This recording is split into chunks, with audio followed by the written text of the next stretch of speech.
नमस्कार बच्चों। जैसा कि आप जानते ही हैं आज शुक्रवार है, तो आज हम करेंगे संचयन भाग 2। और संचयन भाग 2 से हमने पिछली बार किया था हरिहर काका। तो आज हम लोग हरिहर काका ही कंटिन्यू करेंगे। आप अपनी नोटबुक निकाल लीजिए। हमें नोट डाउन करने होंगे शब्दार्थ, वाक्य रचना कोई, और लिखने होंगे प्रश्नों के उत्तर। तो बिना किसी देरी के चलिए हम चलते हैं। थोड़ा रिकैप एक बार कर लेते हैं कि हमने किया था हरिहर काका जिन्होंने बातचीत करना बंद कर लिया था, किसी शौक में पड़े हुए थे। लेखक से भी बातचीत करना बंद कर दिया था। लेखक को लगता है कि उनकी पहली दोस्ती अगर किसी के साथ हुई तो वो थे हरिहर काका। उन दोनों में वैचारिक समानताएं भी हैं और बहुत ही घनिष्ठ संबंध लेखक के और हरिहर काका के हैं। अब हम चलते हैं हरिहर काका जो कि 4 भाई थे। हमने ठाकुर बाड़ी के भी बारे में बहुत कुछ बताया था कि ठाकुर बाड़ी वहाँ की सबसे बड़ी ठाकुर बाड़ी है। फिर और हमने बताया था कि किस प्रकार से गांव के लोग जो हैं वो ठाकुर बाड़ी के विषय में बहुत ही आस्थावान हैं, श्रद्धालु हैं।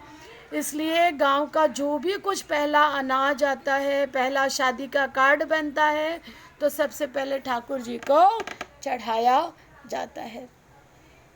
इतना हम लोग पिछली बार कर चुके थे। तो चलिए आज हम चलते हैं कि हरिहर काका 4 भाई थे। चारों के नाम पर 15 बीघा जमीन थी। वहाँ से लेकर के हम पढ़ना चालू करेंगे। आपको पेज दिखाई दे रहा होगा, मैं स्क्रॉल करती जा रही हूँ। यस, पहला अनाज जो होता अंगऊ का निकाल करके ठाकुर जी को चढ़ाया जाता। और अब हम आ चुके हैं पेज नंबर 3। और पेज नंबर 3 पे देखिए, आपके सामने स्क्रीन के सामने है हरिहर काका। हरिहर काका 4 भाई हैं, सबकी शादी हो चुकी है। हरिहर काका के अलावा सबके बाल बच्चे हैं। बड़े और छोटे भाई के लड़के काफ़ी सयाने हो गए हैं। 2 की शादियां हो गई हैं। उनमें से कई पढ़ लिख कर शहर के किसी दफ्तर कार्यालय में क्लर्की अकाउंटेंट का काम क्लर्की करने लगा है। लेकिन हरिहर काका की अपनी देह से कोई औलाद नहीं है। भाइयों में हरिहर काका का नंबर दूसरा है। औलाद के लिए उन्होंने 2 शादियां की थी और 2 शादियां की। लंबे समय तक प्रतीक्षारत रहे, लेकिन बिना बच्चा जने उनकी दोनों पत्नियां गुजर गई, स्वर्गवास हो गया। लोगों ने तीसरी शादी करने की सलाह दी, लेकिन अपनी गिरती उम्र और धार्मिक संस्कारों की वजह से हरिहर काका ने इनकार कर दिया। वह इत्मीनान और प्रेम से अपने भाइयों के परिवार के साथ रहने लगे। गेहूं धान निकालने की प्रक्रिया को कहते हैं कटाई बुआई। प्रयोग में लाने वाले से पहले देवता के लिए निकाला गया अनाज अंगउम कहलाता है। गहरा घनिष्ठ भाषण उपदेश। हरिहर काका के परिवार के पास कुल 1.5 बीघा जमीन, 60 बीघे खेत हैं। प्रत्येक भाई के हिस्से 15 बीघे पड़ेंगे। कृषि कार्य से पर ये लोग निर्भर हैं। शायद इसलिए अब तक संयुक्त परिवार जॉइंट फैमिली जॉइंट फैमिली परिवार के रूप में रहते रहे आ रहे हैं। हरिहर काका के तीनों भाइयों ने अपनी पत्नियों को यह सीख दी थी कि हरिहर काका की अच्छी तरह सेवा करें, समय पर उन्हें नाश्ता खाना दें, किसी बात की तकलीफ न होने दें। कुछ दिनों तक वे हरिहर काका की खोज खबर लेती रहीं। फिर उन्हें कौन पूछने वाला। ठहर चौका लगाकर पंखा झलते हुए अपने मर्दों को अच्छे अच्छे व्यंजन खिलाती। हरिहर काका के आगे तो बची खुची चीज़ें आती। कभी कभी तो हरिहर काका को रूखा सूखा खाकर ही संतोष करना पड़ता। अगर कभी हरिहर काका की तबीयत खराब हो जाती तो वह मुसीबत में पड़ जाते। इतने बड़े परिवार के होते हुए भी उन्हें कोई पानी देने वाला नहीं। सभी अपने कामों में मशगूल यानी व्यस्त रहते थे। सभी अपने अपने काम में व्यस्त। बच्चे या तो पढ़ लिख रहे होते या धमा चौकड़ी मचाते। मर्द खेतों पर गए रहते। औरतें हाल पूछने भी नहीं आती। दालान के कमरे में अकेले पड़े हरिहर काका को स्वयं उठकर अपनी ज़रूरतों की पूर्ति करनी पड़ती। ऐसे वक्त अपनी पत्नियों को याद करके हरिहर काका की आंखें भर आती थी। भाइयों के परिवार के प्रति मोह भंग की शुरुआत इन्हीं क्षणों में हुई थी। मोह भंग मतलब जो भाइयों का परिवार था उसके प्रति हरिहर काका के मन में अब जो प्रेम था वो धीरे धीरे जा रहा था, प्रेम नहीं आ रहा था। शुरुआत इन्हीं क्षणों में हुई थी और फिर एक दिन तो विस्फोट हो गया।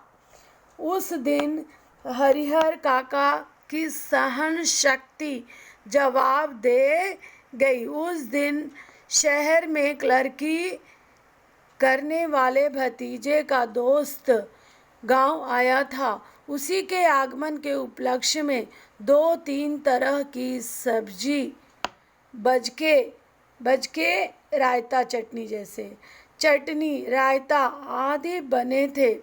बीमारी से उठे हरिहर काका का मन स्वादिष्ट भोजन के लिए बेचैन था।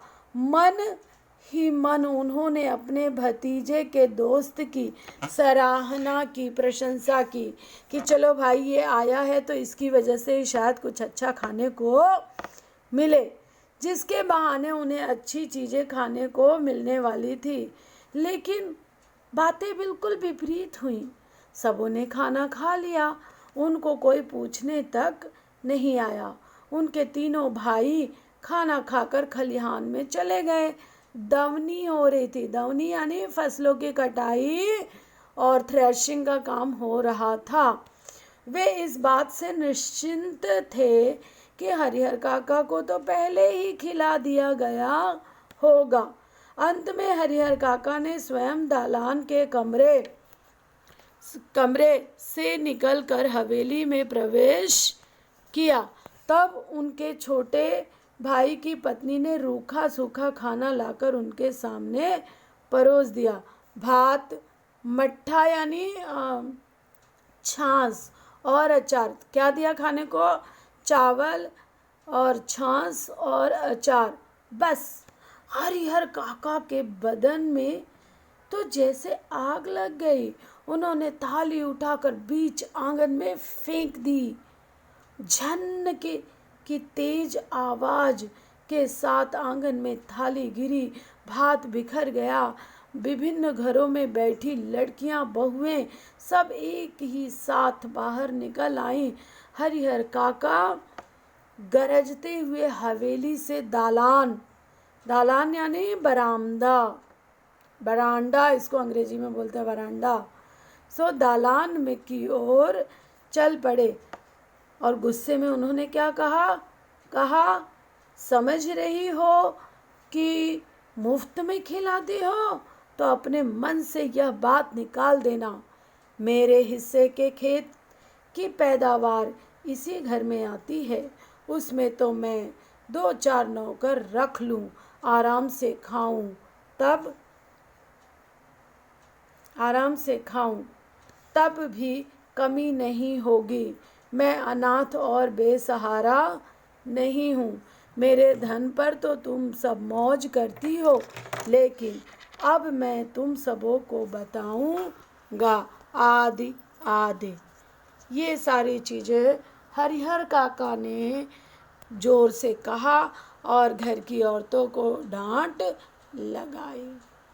हरिहर काका जिस वक्त यह बात बोल रहे थे, उसी वक्त ठाकुर बाड़ी के पुजारी जी उनके दालान पर ही विराजमान थे। वार्षिक हुमाद के लिए, हुमाद यानी हवन,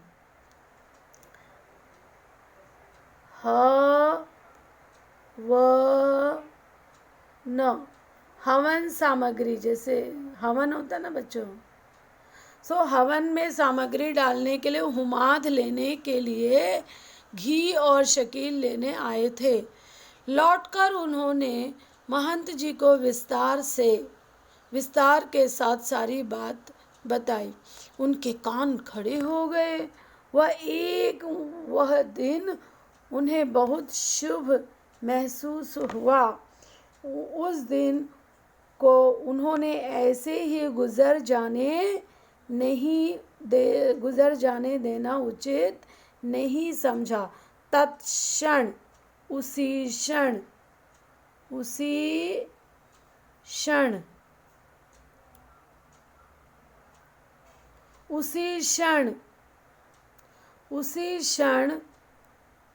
तत्क्षण टीका तिलक लगा, कंधे पर राम नामी लिखी चादर डालकर ठाकुर बाड़ी से चल पड़े।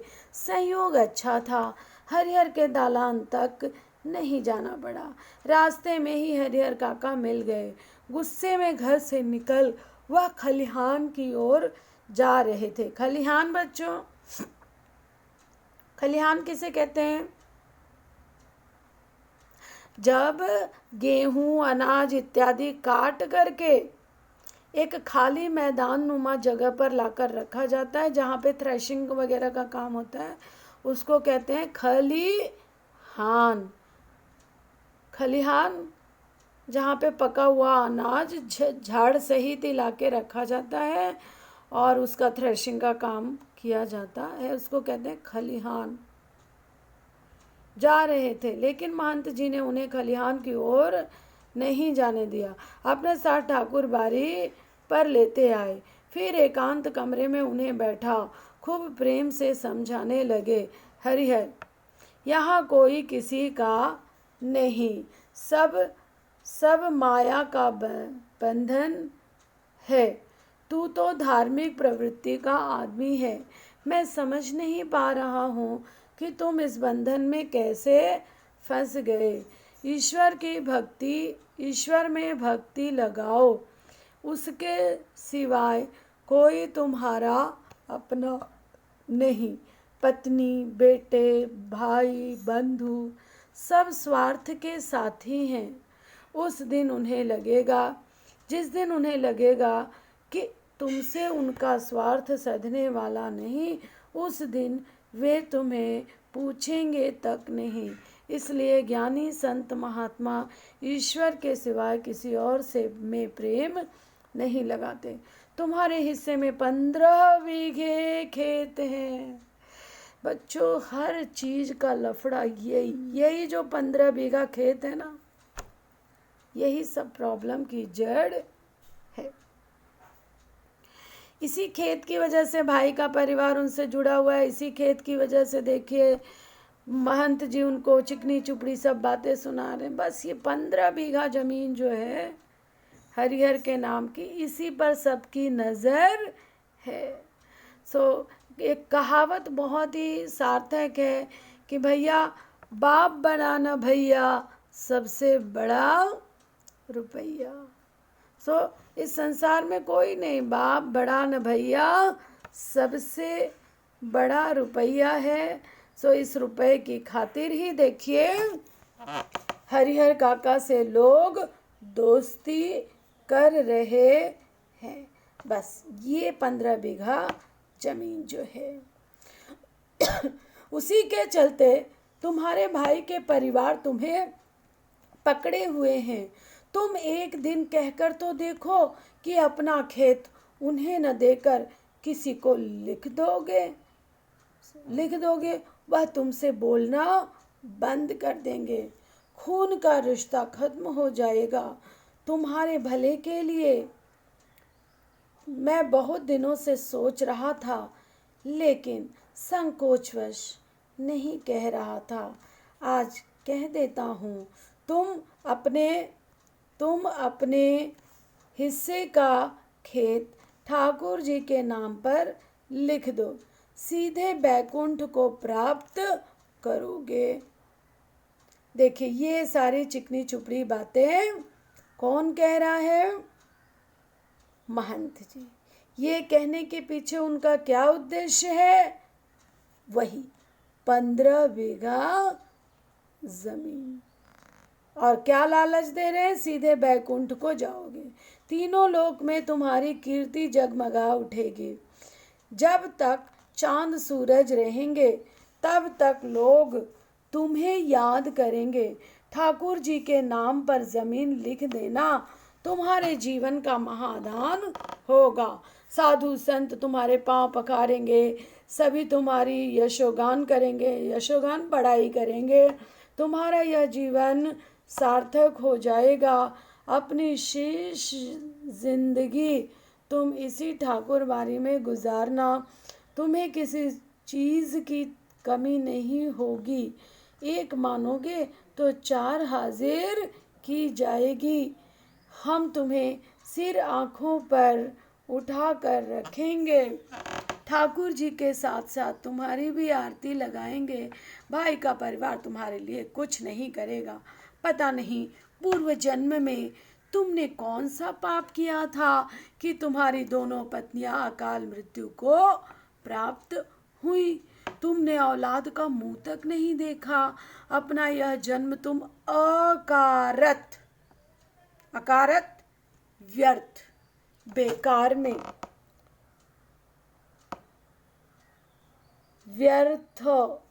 व्यर्थ न जाने दो। ईश्वर को एक भर दोगे तो 10 भर पाओगे। मैं अपने लिए तो तुमसे मांग नहीं रहा हूँ। तुम्हारा यह लोक और परलोक दोनों बन जाए, इसकी राह मैं तुम्हें बता रहा हूँ। बच्चों प्रश्न बनेगा कि महंत ने हरिहर काका को क्या क्या बात कही, किस तरीके से समझाने की कोशिश की। देखते हैं आगे। और हरिहर काका देर तक महंत जी की बातें सुनते रहे। महंत जी की बातें उनके मन में बैठती जा रही थी। ठीक ही तो कह रहे हैं महंत जी। कौन किसका है? 15 बीघे खेत की फसल भाइयों के परिवार को देते हैं, तब तो कोई पूछता नहीं है। अगर कुछ न दें तब क्या हाल होगी?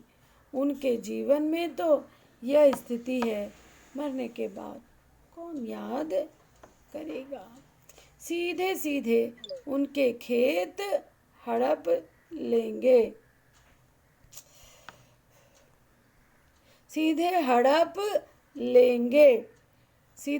खेत हड़प लेंगे। ठाकुर जी के नाम लिख देंगे तो पुश्तों तक लोग उन्हें याद करेंगे। सीधे उनके पुश्तों तक याद करेंगे। अब तक के जीवन में तो उन्होंने जो कुछ किया है। अब तक के जीवन में तो ईश्वर के लिए उन्होंने कुछ नहीं किया। अब तक के जीवन में उन्होंने ईश्वर के लिए कुछ नहीं किया। इसके आगे, भाई का परिवार तो अपना ही होता है। अच्छा, ये काम सोचते हैं तो हरिहर काका को लगता है नहीं भाई, भाई के लोग भी अपने ही हैं, ठीक है, उनको न देकर ठाकुर बारी में देना उनके साथ धोखा और विश्वासघात होगा। ये सारी बातें हरिहर काका के दिमाग में आ रहा है। अपनी बात समाप्त कर महंत जी प्रतिक्रिया जानने के लिए हरिहर की ओर देखने लगे। उन्होंने मुंह से तो कुछ नहीं कहा, लेकिन उनके चेहरे के परिवर्तित भाव महंत जी की अनुभवी आंखों से छिपे न रह सके। महंत बड़े होशियार हैं, बड़े चालाक हैं। जो काम वो ठान लेते हैं उसे वो करके ही छोड़ते हैं। एक तरीके से कहें तो महंत बहुत ही दबंग है। भक्ति भाव के नाम पर एक तरीके का गुंडा भी हम उसको कह सकते हैं। अपनी सफलता पर महंत जी को बहुत खुशी हुई।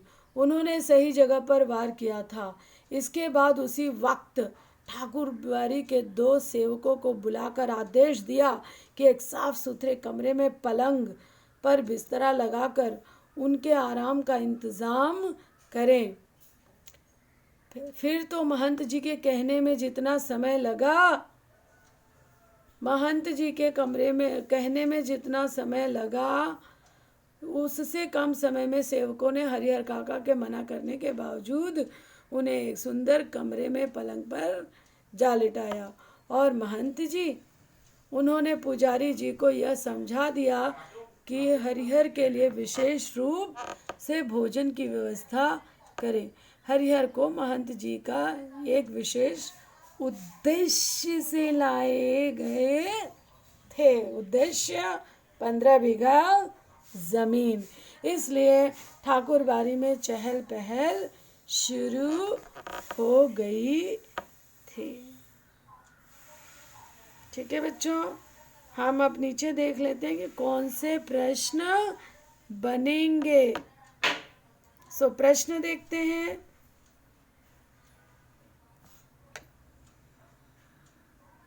ये पेज नंबर 6 है। पेज नंबर 6 के से नीचे जा रहे हैं अब हम पेज देखने के लिए कि कितने प्रश्न आज के पढ़े हुए पर आधारित हो सकते हैं।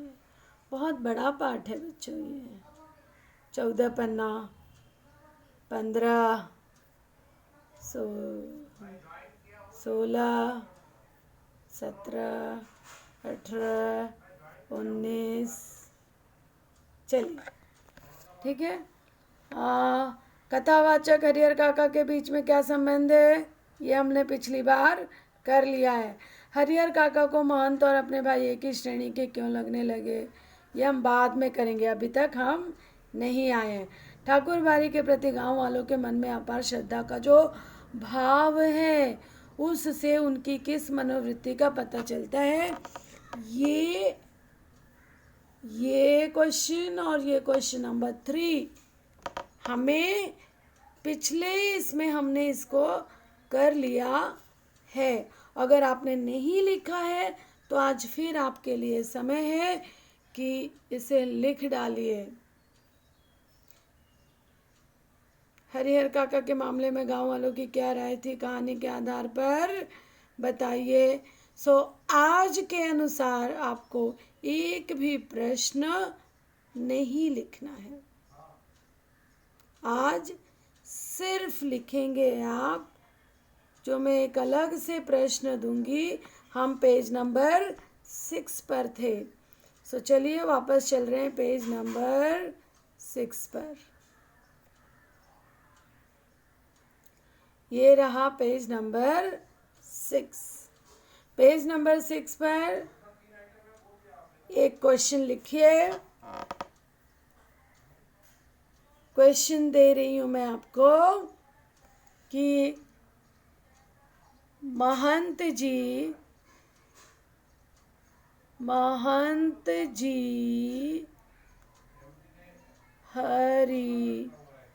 हर काका को किस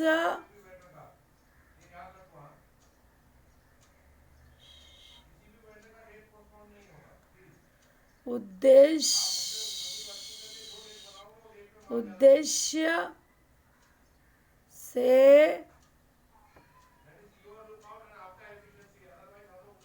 ठाकुर बारी में लाए थे। क्या उद्देश्य था उनका? Question mark. क्या उद्देश्य था उनका? उनका उद्देश्य था उनके 15 बीघे जमीन को हड़पने का उद्देश्य था। ठीक है बच्चों, ठाकुर बारी पहुँचे। अब देखिए यहाँ पर भी आपको पता चल गया किस उद्देश्य से लाए थे 15 बीघे जमीन को हड़पने के लिए। महंत जी ने हरिहर काका को क्या क्या समझाया इसकी जानकारी उन्हें नहीं थी, किसी भी व्यक्ति को नहीं थे। हरिहर काका के भाई अपनी पत्नियों पर खूब बरसे। दुर्घटना का पता चला तो अपनी पत्नियों पर वे खूब बरसे। फिर एक जगह बैठकर चिंतामग्न हो गए। हालांकि गांव के किसी भी व्यक्ति ने उनसे कुछ नहीं कहा था, पर महंत जी ने हरिहर काका को क्या क्या समझाया इसकी जानकारी उन्हें नहीं थी। लेकिन इसके बावजूद उनका मन शंकालु और बेचैन हो गया था। उनको पता लग गया था कि 15 बीघा जमीन मांगेंगे। दरअसल बहुत सी बातें ऐसी होती हैं जिनकी जानकारी बिना बताए भी लोगों को मिल जाती है। शाम घर आते हरिहर काका के तीनों भाई ठाकुर बारी पहुँचे। उन्होंने काका को वापस घर चलने के लिए कहा। इससे पहले कि हरिहर काका कुछ कहते, महंत जी बीच में आ गए। यहीं रहने दो, बीमारी से उठा है, इसका मन अशांत है। ईश्वर के दरबार में रहेगा तो शांति मिलेगी।